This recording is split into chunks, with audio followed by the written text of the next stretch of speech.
Today, we're going to use complex event processing at the edge to perform IoT sensor pattern detection and activation. In this demo, we're using two Arduino boards, an edge gateway, and the Striim platform to spot sensor patterns and trigger actuators. On the first board, we have two actuators, a multicolor LED and a buzzer that can generate sounds.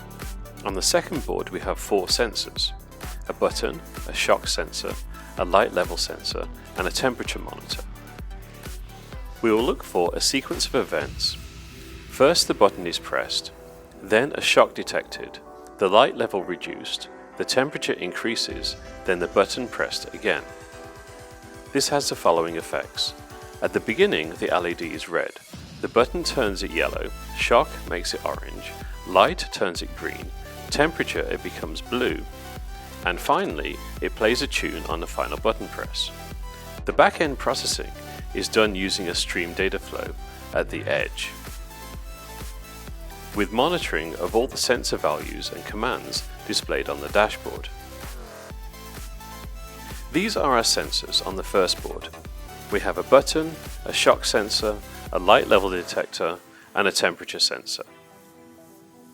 And these are our actuators, a multicolor LED ranging from red to violet, and a sound generator.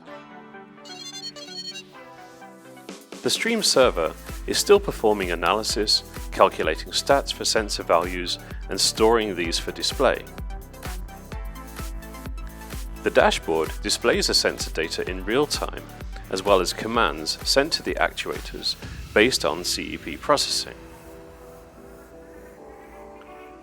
Sources at the edge collect data from 5 MQTT topics, one for each sensor and one for commands sent to actuators. We use pattern matching to look for our specific sequence of events across the sensors, with timeouts for each step. We also have queries for each step of the pattern to indicate process using the LED.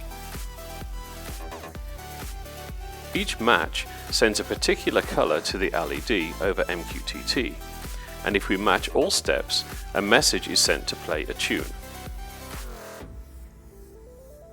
Here you can see the raw sensor values for the button, shock, light, and temperature sensors as individual messages.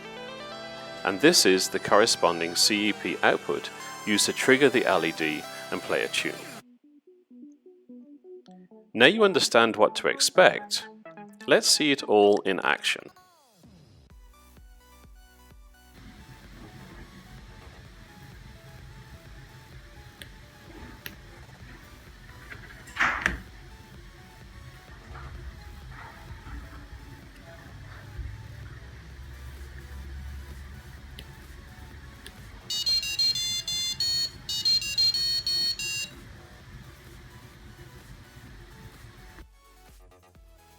Well, thanks for watching. Go to striim.com to see more videos like this one.